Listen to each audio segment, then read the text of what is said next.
Hello. अस्सलाम वालेकुम। वालेकुम सलाम सर। ஓ ரைட் ரைட். இப்பதானே ஸ்டார்ட் ஆனது? ஓ சார் இப்பதான் ஸ்டார்ட் ஆச்சு. இப்பதான் ஸ்டார்ட் ஆகுது என்ன? Right right right. அதான் அவங்களோட ஸ்டார்டிங்.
ரைட். ஓகே. இல் ஸ்டார்ட். போன கடைசி கிளாஸ் வந்து நாங்க குறிக்கோள் சாரி என்னது கலைத்திட்ட மாதிரிகளை நாங்க பார்த்தோம். கலைத்திட்டம் ஒரு வகையின் அடிப்படையில இல்ல நேர்கோட்டு மாதிரி, அதாவது டெய்லர் ஹில்டா டபாடா அது ரெண்டும் நேர்கோட்டு மாதிரியாகவும், மற்றது வீலர் சுழற்சி தன்மை உடைய மாதிரியாகவும் ஸ்கிரீன் ஷேருக்கு போமே ஞாபகப்படுத்தலாம் உங்களுக்கு.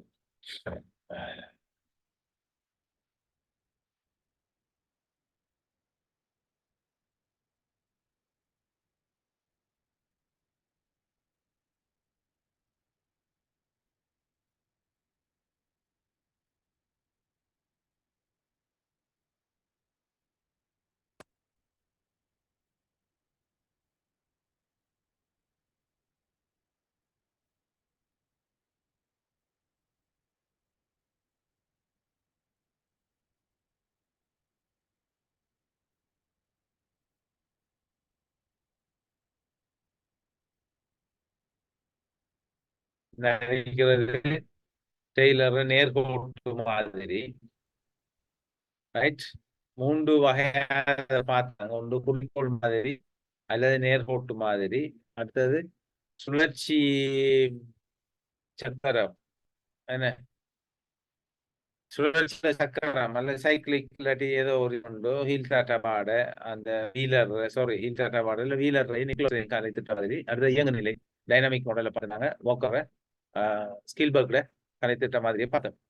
அது என்ன இருக்கு ஏற்கனவே நாங்கள் உதாரணங்களையும் சில இதுனா கேட்டுறாங்க உங்களை சரிதானே. உதாரணங்களை சிலதை கேட்டிருந்தோம்.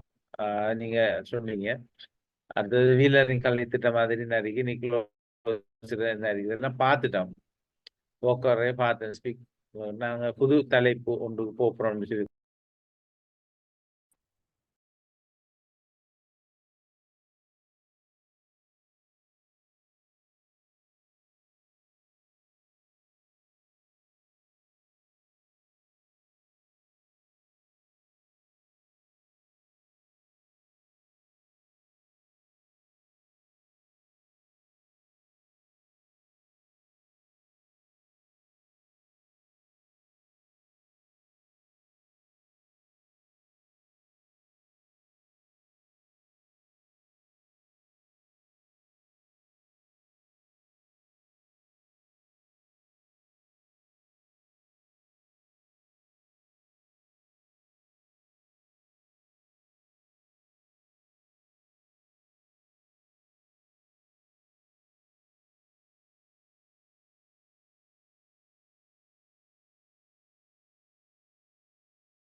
ஹலோ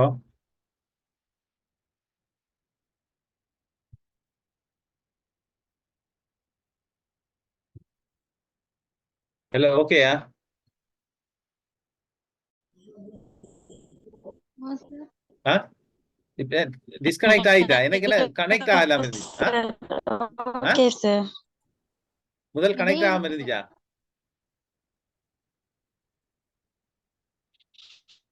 ஓம் சார் கனெக்ட் ஆகல. கனெக்ட் ஆகல. இப்பதான் கனெக்ட் டிஸ்கனெக்ட் இப்ப சார் ஆகிருந்துச்சு. கிளியர். இப்போ ஓகேயா? ஹலோ ஓம் சார் ஓகே. ஆனா ஸ்கிரீன்ல எதுவும் இல்ல. ரைட் ஸ்கிரீன் நான் ஷேர் பண்ணல. ஸ்கிரீன் ஷேரிங் செய்யல. இப்ப அதான் கேட்கணும். திருப்பி தான் ஓன் ஆயிருக்குது. ஓம் சார் இப்போ ஓகே. கொஞ்சம் இருங்க. ஸ்கிரீன் ஷேரிங் போவோம்.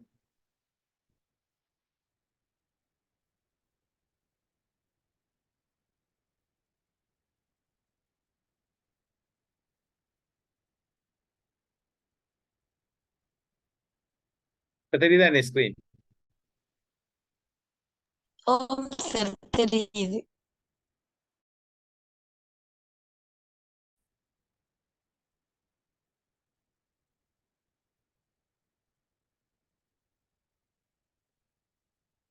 ரைட். இப்ப நாம நீங்க நெக்ஸ்ட் கிளாஸ்க்கு மாற நேரம் சரிதானே?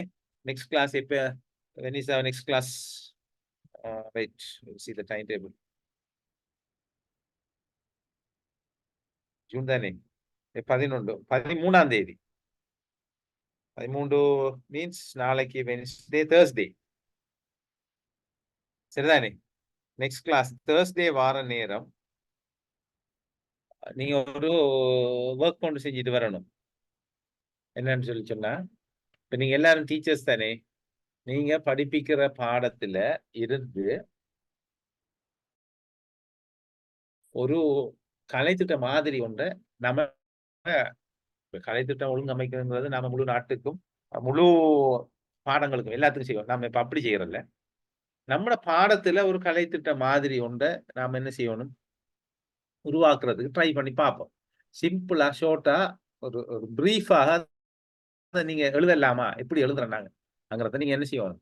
நீங்க இப்ப எல்லாரும் டீச்சர்ஸ் வந்து லெசன் எழுதி படிப்பிச்சிருப்பீங்க தானே?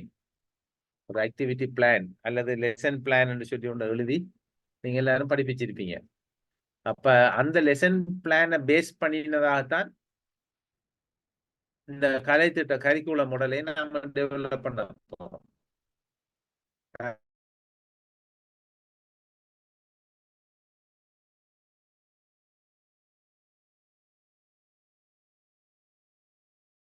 பெருசா டீப்பா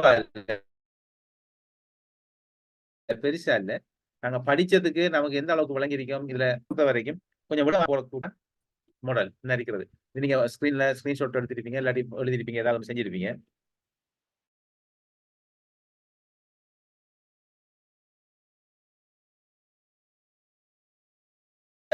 இந்த மாடலை வச்சு நீங்க என்ன செய்யணும், நீங்க யூனிட்டுக்கு எழுதுங்க.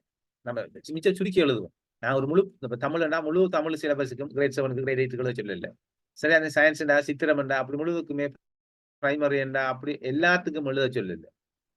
நாம எழுதி படிச்சிருக்கிற இந்த இந்த விஷயங்களை ஒரு பாடம் அல்லது போனா ஒரு அலகுக்கு ஒரு யூனிட்டுக்கு எப்படி இதை டெவலப் பண்ணலாம், இந்த லெசன் பிளான் எப்படி நாங்க டெவலப் பண்றோமோ அதே மாதிரி இந்த ஆர்டர்ல இந்த தலைப்புல நீங்க எப்படி இதை டெவலப் பண்ணலாம்ங்கிறத நீங்க என்ன செய்யணும், ஒவ்வொரு ஆளும் எழுதி ரைட். அதை நீங்க வேணும்னா போட்டோ பிடிச்சல உங்க போன்ல இல்லைன்னா நம்மளுக்கு ஸ்கிரீன் ஷேர் பண்ணணும்.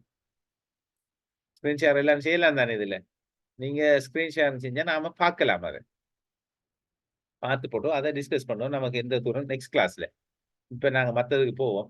அப்ப ஹில்டான் டபாட கலைத்திட்ட மாதிரியில நமக்கு ஏதாவது மேலதிக விளக்கங்கள் தேவையா? ஏதாவது நரிக்கிற அந்த ஓர்டர்ல நீங்க என்ன செய்யணும்னா, முதலாவது பொது நோக்கத்தை ஹில்டான் டபாட கலைத்திட்ட மாதிரி என்று சொல்லி போட்டு முதலாவது பொது நோக்கத்தை வெளிப்படுத்துதல் போட்டு டேஷ்போர்ட் என்ன செய்யணும், அந்த நீங்க எடுத்த பாடத்துக்கு அல்ல அதுக்குரிய பொது நோக்கம் என்ன சொல்லி நீங்க எதிர்பார்க்கிற நோக்கம் சரிதானே? இது சரி பிள்ளைன்னு சொல்லி யாரும் சொல்றதுக்கு இல்லை. இதை சரியோ பிள்ளையோன்னு சொல்லி யாரும் மார்க்ஸ் போடுறதுக்கும் இல்லை, யாரும் இதை விமர்சனம் செய்யறதுக்கும் இல்லை. நாங்க எப்படி இதை எடுத்திருக்கோம், ரைட். நேஷனல் லெவல்ல கலை திட்டம் கரிக்குலம் டெவலப்மெண்ட் செய்யற ஸ்டைல் அது நம்ம அதுக்கிட்ட போகல. உங்களோட மட்டத்துல நமக்கு என்ன விளங்கிருக்கு கரிக்குலம்ங்கிறதுல எப்படி நாம ஒரு நிலையை வந்தா எப்படி அதை செய்வோம் அப்படிங்கிற அந்த விஷயத்தை நீங்க என்ன செய்யணும் எனக்கு நெக்ஸ்ட் கிளாஸ் சொல்லணும். அப்போ பொது நோக்கத்தை அடுத்தது அதை எழுதிட்டு அதுக்குள்ள தேவைகளை இனங்காணல் என்று போட்டுட்டு டேஷ் போட்டு தேவைகளை இனங்காணல் என்ன, அதுக்கப்புறம் குறிக்கோள்களை தீர்மானித்து அதுக்கப்புறம் என்னென்ன குறிக்கோள்கள் நீங்க தீர்மானிப்பீங்க. அப்புறம் பாட உள்ளடக்கத்தை தெரிவு செய்யுங்க. இந்த பாடத்துக்கு என்ன உள்ளடக்கத்தை நீங்க தெரிவு செய்யுங்க. இந்த உள்ளடக்கம் ஒன்று நீங்க தான் உருவாக்கணும். அப்ப முழு உள்ளடக்கமும் தேவையில்லை. இப்ப தமிழ்ல ஒரு வாசிப்பு பந்திகள் அப்படி இல்லை. எந்த விடயத்தின் அடிப்படையில உங்களோட பாட உள்ளடக்கம் நீங்க உருவாக்கி இருக்கீங்க, அதுல என்னென்ன விஷயங்கள் இருக்கணுங்க. அதுக்கப்புறம் ஒழுங்கமைத்தல். இந்த பாட உள்ளடக்கத்தை நீங்க எப்படி ஒழுங்கமைப்பீங்க, சரியா? ஓர்டர் எளியதுல இருந்து சிக்கலுக்கு போறது அந்த விஷயத்த பொதுவில சொல்லக்கூடாது. உங்களோட பாடத்துக்கு நீங்க எடுத்த அழகுக்கு நீங்க எடுத்த தலைப்புக்கு ஏத்த மாதிரி தனித்தனியே சொல்லணும். ஒவ்வொரு ஆளும் கற்றல் அனுபவங்களை தெரிவு செய்யறதுனா மாணவர்களுக்கு எவ்வகையான முறைமையை கொண்டு இந்த கற்றலை நாம வழங்கலாம். இது அது பிறகு ஒழுங்கமைத்தல். அந்த அனுபவங்களை திருப்பி எப்படி ஓர்டர் பண்ணலாம். அப்ப நீங்க கற்றல் அனுபவங்களை தெரிவு செய்யணுங்கிற நேரம் என்னென்ன நீங்க ஏற்கனவே தெளிவாக ஒவ்வொன்றாக படிப்படியாக செஞ்சுட்டு வந்தாதான் அந்த கற்றல் அனுபவம் வரும். அது பிறகு ஒழுங்கமைக்கலாம். அது பிறகு மதிப்பீட்டு முறை. என்னென்ன விஷயங்களை கொண்டு இந்த பாடத்தை நாம என்ன மதிப்பிடலாம். அப்ப மதிப்பீட்டு முறை சரியா அடையப்பட்டதான்னா ஆமுண்டா இதை எப்படி செயற்படுத்தலாம். வகுப்பறையில எப்படி நாங்க இதை படிப்பிக்கிறோம். அதானே செயற்படுத்தக்கூடிய திட்டம் வகுப்பறையில படிப்பிக்கிறோம், பிளான் பண்றது. அப்ப அதுக்கு நீங்க நம்ம லெசன் பிளான்ல வரக்கூடிய சில விஷயங்கள் ஸ்டெப்பா நீங்க கொண்டு போவீங்க. அந்த பாயிண்ட்ஸ்ல எழுதணும். அப்ப இப்படி எழுதிட்டு போற நேரம் எப்படியும் ஒரு பேஜோட கூட வரும். A4 ஷீட்ல எழுதினா சுருக்கமா எழுதினாலே அது போல திட்டம் செயற்படுத்த திட்டம் செயற்படுத்தல் பத்தி 77 இவ்வளவு அடிப்படையில திட்டம் செயற்படுத்தப்பட்டது. இந்த தலைப்புகளை போட்டு டேஷ் போட்டு கிழக்கு என்ன செய்யணும், அதை அப்படி எழுதிட்டு வரணும். ரைட். பாப்போம். நீங்க இப்ப எழுதினா ஒரு அசைன்மெண்ட் அப்படி இப்படி வந்தாலும் அதுக்கு உங்களுக்கு ஒரு பயிற்சியா இருக்கும். இது எப்படி வருதோ தெரியாது, பார்ப்போம். அப்ப அது பயிற்சிக்கு முதல் நமக்கு என்ன விளங்கிருக்கு. இப்ப நாம அந்த வீலர் மாதிரி அது இதெல்லாம் எடுத்திருக்கோம். ரைட். அதை விட இது லேசாக படிப்படியாக படிமுறையாக போறதால இப்ப ஓக்கரம் கலை திட்டம் மாதிரினா ஒரு மேடை இன்னைக்கு பீடம் அதுல எல்லாம் ஒரே நேரத்துல தொழிற்படும். அதுல இருந்து கலந்துரையாடல் விவாதம் அது விஷயம் அது பெருசு. ஒரு நேரத்துல ஒரு தளத்துல நிறைய விடயங்கள் செல்வாக்கு செலுத்துங்க. அது ஒவ்வொன்றையும் எழுதுற நேரம் அது வேற ஒரு வட்டத்துக்குள்ள போகும். அதை விட இது ஸ்டெப்பா ஒவ்வொன்றா நாங்க என்ன செய்யறோம் கொண்டு வரோம். இதுதானே. அப்ப இதுல இந்த மதிப்பிட வேண்டிய வெற்றி என்னன்னு சொல்லி சொன்னா இதுல 2 விஷயம் இருக்கு. ஒன்று படிப்பிக்கிறத மதிப்பிடுற விஷயம் இருக்கு. நீங்க செஞ்ச கலைத்திட்டம் சரியாங்கிறத மதிப்பிடுறதும் இருக்கு மதிப்பீட்டு முறையில. ஏன்னா மதிப்பிட எதை மதிப்பிட போறீங்கன்னு நீங்க தான் சொல்லணும். இதுல படிப்பிக்கிற விஷயத்த மதிப்பீடு செய்யறத நாம ஒரு பக்கம் வைப்போம். அது உங்களுக்கு தெரியும். ஒரு விஷயத்த நீங்க படிப்பிச்சீங்கன்னு சொல்லி சொன்னா அதுக்கு எப்படி மதிப்பீட்டு வினாக்கள் கொடுப்பீங்க அப்படிங்கறது வாயால கேட்கலாம், எழுத்துல கொடுக்கலாம், புத்தகத்துல இருக்கிற பயிற்சிகளை செய்யலாம், அல்லது வேற ஏதாவது செயற்பாடுகளை பிராக்டிக்கல்ல செஞ்சு காட்ட சொல்லலாம், பேச சொல்லலாம், கதைக்க சொல்லலாம், என்ன நடித்து காட்ட சொல்லலாம். மதிப்பீடு தான். அப்ப அதை விட்டுட்டு நீங்க செஞ்ச அந்த கலைத்திட்டம் சரியா பிள்ளையாண்டு எப்படி நாம மதிப்பிடுங்கிறத நீங்க எழுதணும். கொஞ்சம் எழுதுங்க. பிழை என்றாலும் பிரச்சனை இல்லை, நம்ம டிஸ்கஸ் பண்ணுவோம். ஒரு ஐடியா ஒன்று வரணும் நமக்கு கலைத்திட்டம். இந்த மற்ற பாடம் மாதிரி சோசியோலஜி அது இது அந்த எலிமெண்ட்ஸ் கான்செப்ட்ஸ் மாதிரி இல்லை இந்த பாடம். இது கொஞ்சம் விளங்கி நாம படிக்கணும். இது கரிக்குலம் டெவலப்மெண்ட்ங்கிறது நம்ம எல்லாரும் தொழிலில் இருக்கிறோம், நாம டீச்சர்ஸ். அப்ப அந்த டீச்சர்ஸ் நமக்கு ஒரு பேஸ்ல அடிப்படை சில விஷயங்கள் தெரியாட்டி ஒன்றும் செய்யலாம். சரிதானே. அப்ப இதை நீங்க ஸ்கிரீன்ஷாட் எடுத்திருப்பீங்க நினைக்கிறேன், நான் எடுத்துக்கொள்ளுங்க. இதை நீங்க நெக்ஸ்ட் கிளாஸ் வந்து இன்னைக்கு ஸ்கிரீன் ஷேர் ஒரு பேப்பர்ல எழுதி போட்டோ பிடிச்சோ அல்லது நீங்க லேப்டாப் அதை யூஸ் பண்ண டைப் பண்ணிட்டு அப்படியே ஷேர் பண்ணாலும் பண்ணலாம். அது நம்மளோட வசதிக்கு ஏற்ற மாதிரி செய்யலாம், பிரச்சனை இல்லை. சரிதானே. கையால் எழுதினாலும் சரி டைப் பண்ணாலும் சரி எப்படி சரி செய்யலாம். ரைட்.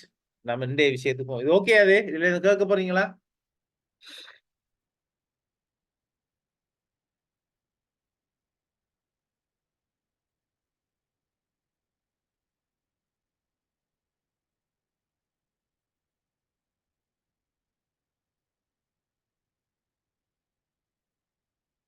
என்ன எல்லாம் கிளியரா எல்லாம் இருக்கு, எழுதலாமா? ஒரு சத்தத்தையும் காணலையே.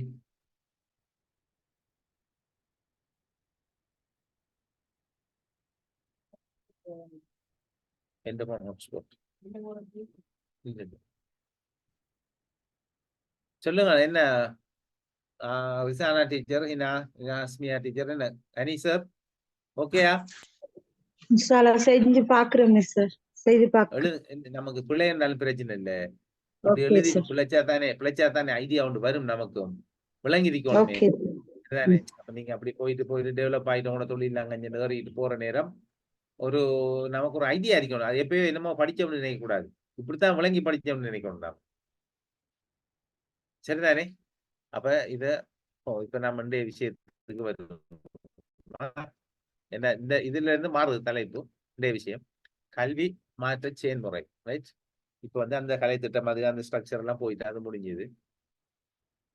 கற்றல் தான் நாம் ஏற்கனவே பீட்டர் ட்ரகர் என்கிறவர் சொல்றாரு வந்து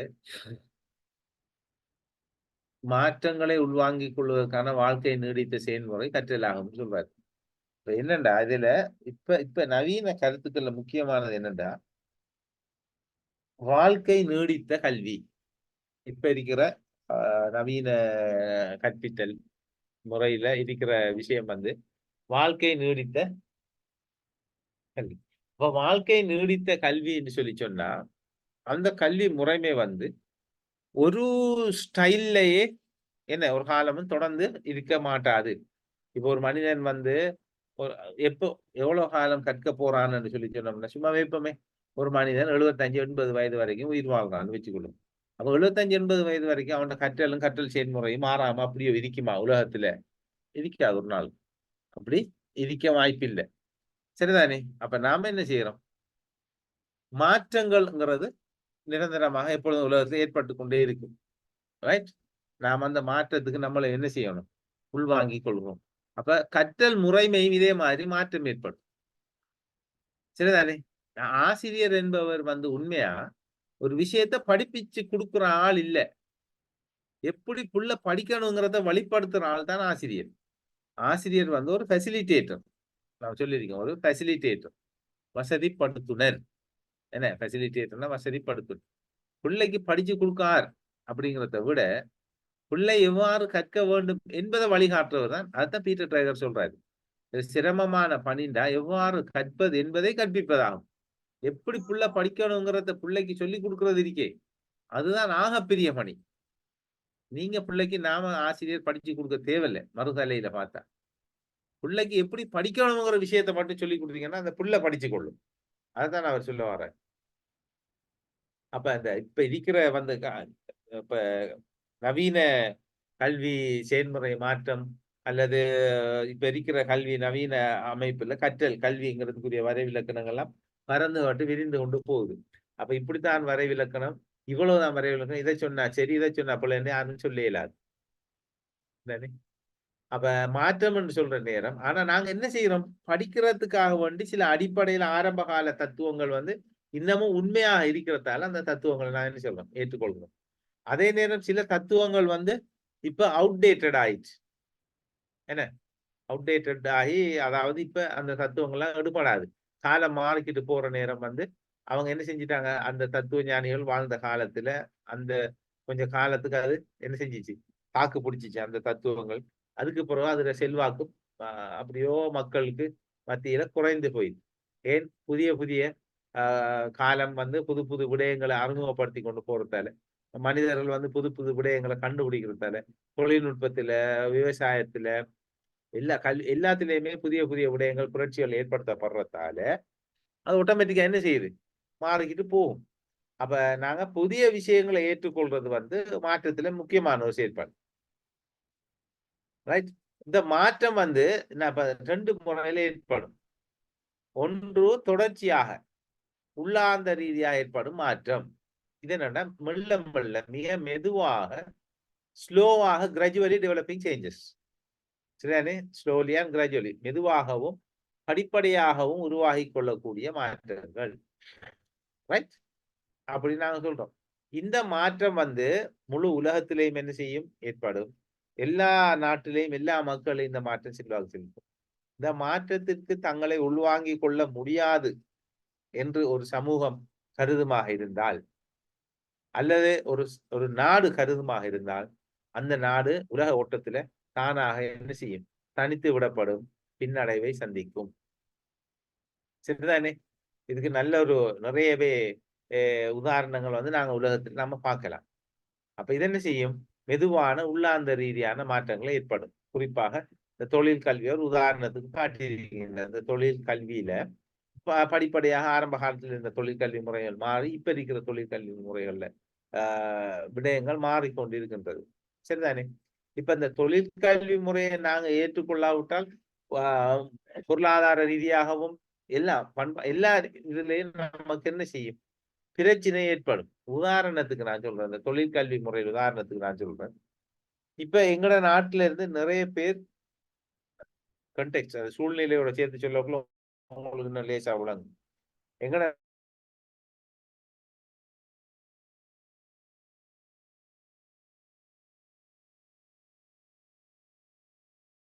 நாட்டில இருந்து நிறைய பேர் வந்து இப்ப வெளிய மத்திய கிழக்கு நாடுகள்ல குறிப்பாக நடைபெறுகின்றன. ரைட்? அது என்னது? குறிப்பாக கட்டுமான பணிகள். ரைட்? கட்டடங்கள் கட்டுதல். அடுத்தது பாலங்கள், வீதிகள், பாதைகள், ரோட் அமைக்கிறது. அடுத்தது நீர்ப்பாசனம், இரிகேஷன், விவசாயம் சம்பந்தமான விஷயம். இதுல எல்லாம் இந்த குவான்டிட்டி சர்வேயிங் வந்து தேவைப்படும். சரிதானே? அப்ப இந்த குவான்டிட்டி சர்வேயிங் வந்து ஒரு தொழிற்கல்வி நம்ம நாட்டை பொறுத்தவரை. ஏஎல்ல இப்ப உதாரணமாக பார்த்தோம்னா ஏஎல்ல யூனிவர்சிட்டிக்கு போன ஒருவர் ரைட்? அப்ப நம்ம நாட்டுல எங்க அந்த அந்த ட்ரக் வந்து மாறுதுன்னு பாருங்க. ரைட்? இன்னொருத்தர் வந்து கொஞ்சம் வெரிஃபிகேஷனுக்கு போறாரு டீச்சரா கொண்டு. இன்னொருத்தர் அவருக்கு செட் ஸ்கோர் குறைய ஏஎல்ல வந்து அவர் ஒரு சிஓ எஸ் ஓடையோ 2 எஸ் ஓடையோ 3 எஸ் ஓடையோ 2 சிஓ ஒரு சிஓட பாஸ் பண்ணினார். அவர் என்ன செய்யறாரு? இந்த QS குவான்டிட்டி சர்விங் அப்படியான ஒரு தொழிற்கல்வியை படிக்க வெளிநாட்டுக்கு போறார். போய் என்ன இப்ப கல்வி வந்து ஞாபகம் வச்சு கொள்ளுங்க. ஒரு காலத்துல கல்வியில பிரதானமான இலக்கு கல்வியில தன்மை இலக்குங்கிறத விட கல்வியில தன்மை எப்படின்னா மனிதனை என்னது மனிதனாக வாழ வைக்கிறது, நல்வழிப்படுத்துதல், மனிதன் தன்னை உணர்ந்து தனக்கும் சமூகத்துக்கும் ஒரு பிரயோஜனம் உள்ள ஒரு பிரஜையாக வாழ வைக்கிறது கல்வியின் நோக்கம். அது இன்றைக்கும் இருக்கு. அதை தாண்டி இப்ப கல்வி எப்படியான இது என்று சொல்லிச்சுன்னா ஒரு பொருளாதார பண்டம் என்று சொல்லுவோம் நாம. கல்விங்கிறது ஒரு பொருளாதாரத்தோடு அதாவது உழைப்போட வருமானத்தோடு சம்பந்தப்பட்ட ஒரு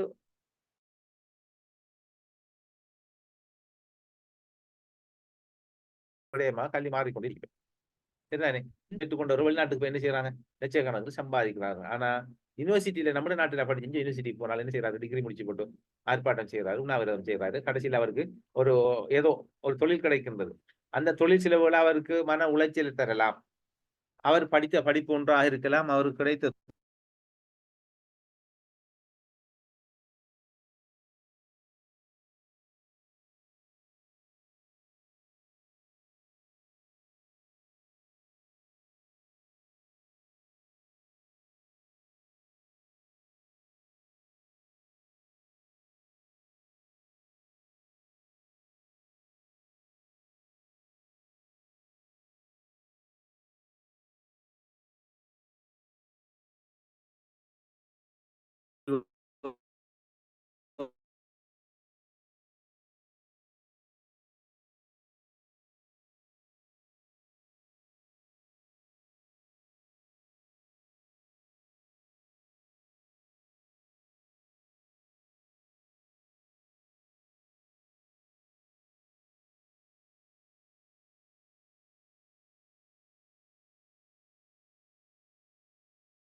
இறங்க ஏத்தி விடுறாமா. ஏய் நீ அதை தூக்கிடுறா. தூக்கு தூக்கு அதை தூக்கிடு. நீர் அடிக்கிறது இது நீரை மாட்டாரு. தூக்கு காஞ்சி என்ன அடம் பிடிக்கிற வரியா இங்க வா. அந்த மேஷ் செஞ்சா அந்த மேஷ்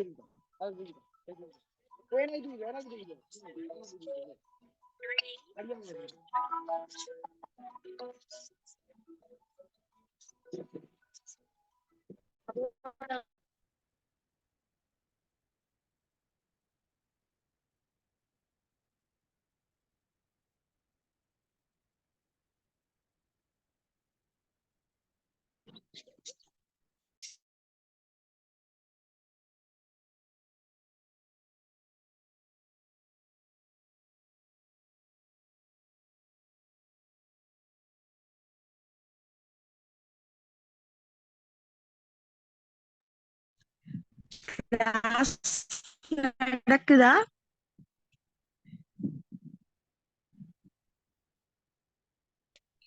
என்னன்னு தெரியும். கிளாஸ் ஜாயின்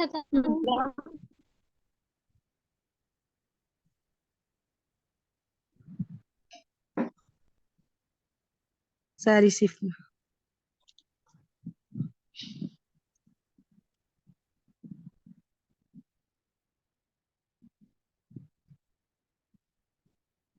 சார் இல்லையா கிளாஸ்ல?